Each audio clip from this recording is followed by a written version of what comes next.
What up, pink ladies, T-birds, guys, ghouls, fans of monsters everywhere, and just happen to be watchers of my shit. My name is Jimmy Pink,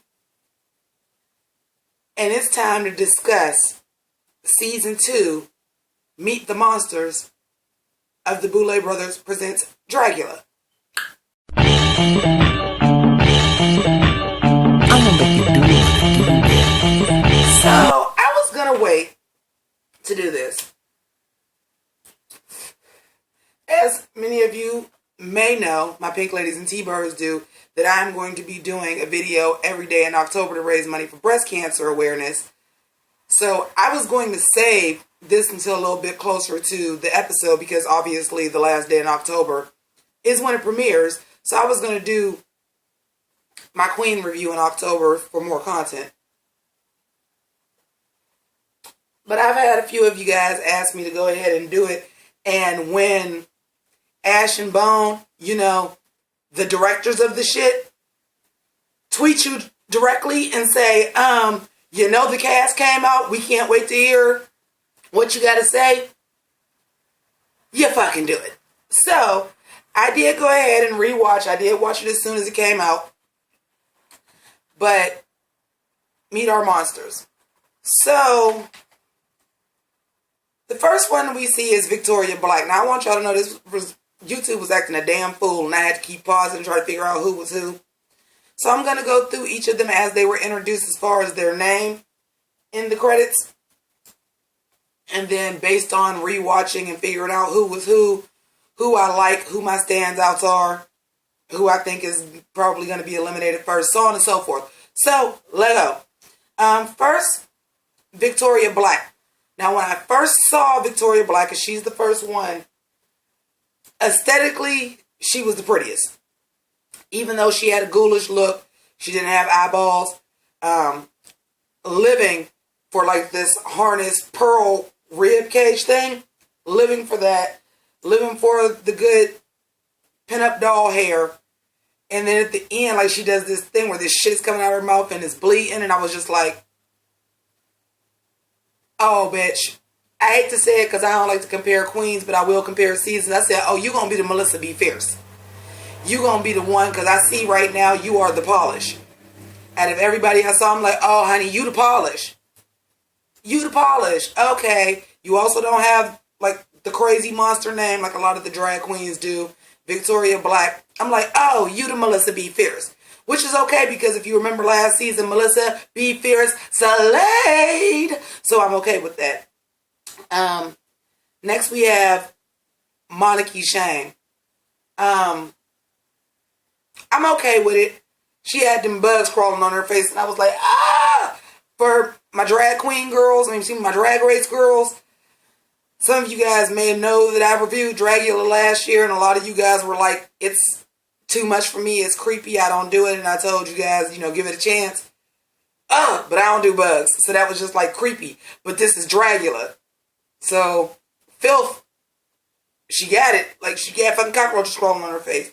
Plus, I didn't hate the look. Dolly. Weak sauce. Sorry about it. Weak sauce. I don't predict her making it past the first 3 episodes. I think she's one of the top first 3 to go. The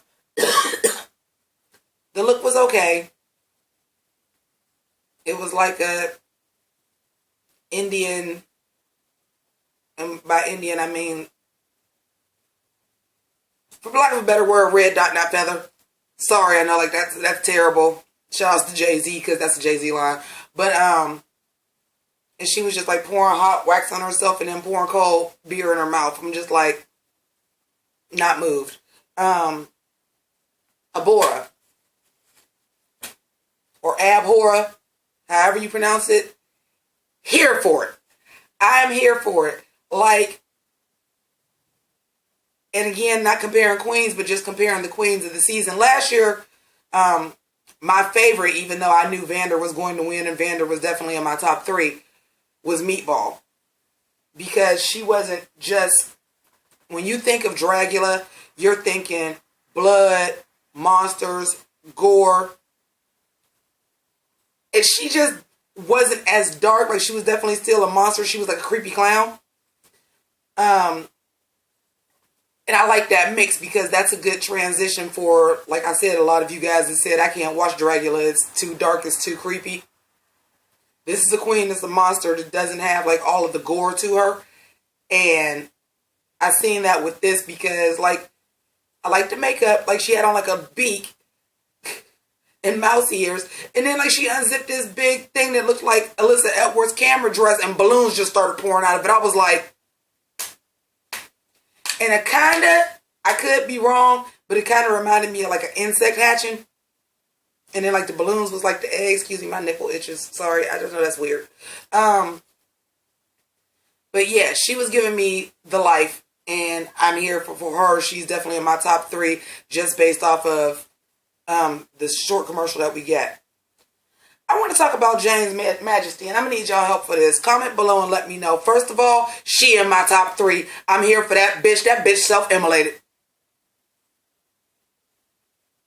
Move, girl. I like that ass on fire. I said, bitch, your pussy is burning. It is on flame, and I'm here for it. That bitch self-immolated. She set herself on fire. Eat it up and crown it, okay? Like, I'm here for it. Definitely top 3. But also, you guys comment below and let me know if I'm wrong. You know the RuPaul's Drag Race speculation videos or speculation threads. I try not to watch them because I don't really love to be spoiled about the queens that are going to be on the show. And trust me, last season pissed me off because I knew every single person that was going to be on there except for Charlie Hides. But I seen a lot of people saying Jane's Majesty was probably going to be on season 10 of Drag Race. And I seen it kind of a lot.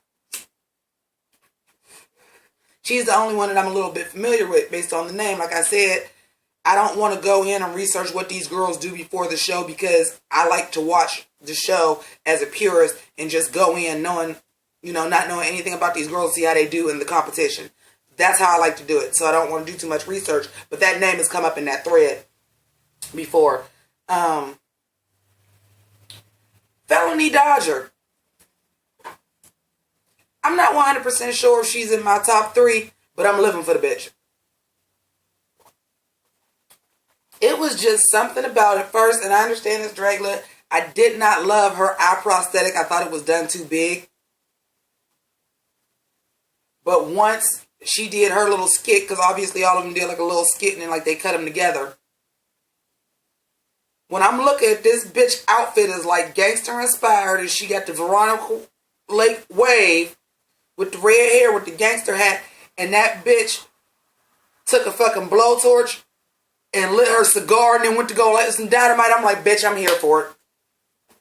You told me a whole story in your 30 seconds of screen time. So it wasn't even just shock and awe. You told me a whole story. You blew your eye out. Because you like fucking with explosive. Like, it's well done. I'm not 100% sure she's top 3. I'll have to see when I go through the rest of the list. But she's definitely up there for me. I definitely enjoyed her. Disasterina.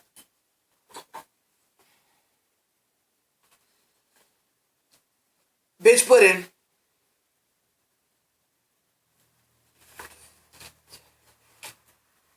Kendra Onyx. Love the name. She my first to go. I just didn't see as in this video the stunts that these people was pulling for this ad, this Meet the Monsters, and all of them probably got shit. I'm looking at it right now. I'm looking at my screen. The shit is only 2 minutes and 17 seconds. And how many of them is it? 1, 2, 3, 4, 5, 6, 7, 8, 9, 10. It's only 10 of y'all. So if it's only 2 minutes and 17 seconds, that's what, 140 seconds divided by 10. Y'all all probably got approximately 14 to 17 seconds worth of screen time. A bitch set herself on fire. A bitch had roaches crawling on her. A bitch burnt herself with candle wax. Like a bitch let balloons out. A bitch came out of a straitjacket. You licked the floor. Really, bitch? Did you watch season 1 of Dragula? No, that's not gonna cut it, boo. Sorry. And also, her look wasn't strong to me. It was not Reed and Monster. It was just Reed and Drag. I need more for Dragula. Okay? This isn't a pageant at the local bar. And then finally, Erica Clash. Okay, so I'm going to say that yes, Felony Dodger is in my top 3. Erica Clash is another in the vein of Meatball or Melissa B. Fierce, where like I seen the monster in her crazy. I love this outfit where she had like these price tags hanging off of her that said basic and all these different derogatory terms. That shit was funny to me. I like the coming out the straight jacket. It's reading a little Nicki Minaj alter ego Roman a little bit. But just a little bit, like lavender hair and a pink straight jacket. So like I'm in. Like I love the juxtaposition of dark and creepy with light and fluffy, which is another reason why I liked Meatball so much last season, and I see she got it too. So I would say she's probably my 4th. She's not my top 3 just based on this, but she's probably my 4th. I'll go back and not be as shady as what I was as Disasterina or Bitch Pudding, but Disasterina I just didn't like. Like, she just turned me off. Like, that's even what it said on my note. It just say turned off. Like, I'm just like... For the rest of them, it seemed like... And again, this is hard to say. Like, 14 to 17 seconds of screen time probably for each of them. Probably not even that long because you had to put the Boulet brothers at the beginning with their skit of bringing the monster alive. Probably not even that long. But what she did just didn't move me. It was like trying too hard. And usually I would like cone titties to squirt shit out. But she didn't move me. And Bitch Pudding, I liked what she looked like when they showed her. But eating pizza and drinking beer and pouring shit on your head again. It's not camp. It's not camp. It wasn't campy enough to be cute. Like, I know I keep bringing up Meatball, but like, Meatball's name is Meatball and Meatball is fat. So her eating a cheeseburger all the time is funny. Pretty and skinny bitches eating pizza and drinking beer ain't fucking funny. Like, it's just not. I wasn't here for it. I wasn't digging it. So that's why I ignored those. But anyway, those are my thoughts on the cast reveal for Dragula Season 2. I will definitely be here for you guys Halloween night to review it. So get ready for my Drag Race girls. Give it a chance. Last thing I want to say, and I didn't want this video to be that long, but last thing I want to say. I'm very proud that the show found the network, even though it is out TV in Canada. And I'm glad they worked out a deal, because I was wondering if we were going to get it on time. Because I know, like, with Drag Race, out TV gets it, like, a day late. So I thought it was going to be, like, the reverse. But we're going to get it on Worlds of Wonder. Y'all comment below and let me know, what's the tea? How come it ain't on Hey Queen no more? Was it budget restrictions? Was it a falling out? Or is this just moving on to bigger and better things the way that Rue went to VH1? Y'all let me know if y'all know the tea. Like I said, I don't want to read about it because a lot of times then that's when you get into spoiler territory and shit like that. And I'm trying to avoid that for Dragula, because Dragula to me is still a lot purer of a show than what Drag Race has become. So I don't want no spoilers, but y'all let me know why, how it ended up on Out TV and Worlds of Wonder and what happened with Hey Queen, if y'all know. So I want to thank y'all so much for rocking with me. Shout out to Tito, Ash and Bone, who, like I said, are the directors. They might also be producers of the show. I'm sorry for getting that wrong. For tweeting me directly to remind me that it was out and to see what your thoughts are. And I also want to thank all of you for watching. If you are not a pink lady or a T-bird, feel free to subscribe at the end of this video by clicking on Sailor Jimmy and click that dumbass notification bell so you can know when the Dragula reviews and hell, all the rest of my reviews come out. Also, if you are not a patron. And thank you to my patrons as always. I can't do it without y'all. Y'all keep me motivated to do this shit. They done bought me a green screen. I got a trial program. They'll probably end up paying for that too. I've got new editing software, so I definitely want to thank my patrons as always. But if you'd like to also help with this channel, or also, most importantly for me right now, the Hunt for Pink October. This is my 6th year. I wear pink every day for 31 days, but this is only the 3rd year ever that I've done a YouTube video every day, and we're raising money for breast cancer awareness. So come check that out. And even if you are not willing to give to my channel on a monthly basis, any subscriber or donation that I get in October, which will be the payment that I get in November, that entire lump sum is not going to the channel. It is going to Susan G. Komen for the cure of Northeast Ohio. So if you got $1 or $2, shoot that through and watch some other videos. So I would like to thank you guys once again for joining me, and let's have a dialogue. Let's talk about this, because a lot of us don't watch Dragula like we watch Drag Race, and I already don't be having nobody to talk to Drag Race for. I really ain't got nobody to talk to about Dragula, so let's get it popping. So thank you so much for watching. Thank you so much. If you did subscribe or donate, thank you. Deuces.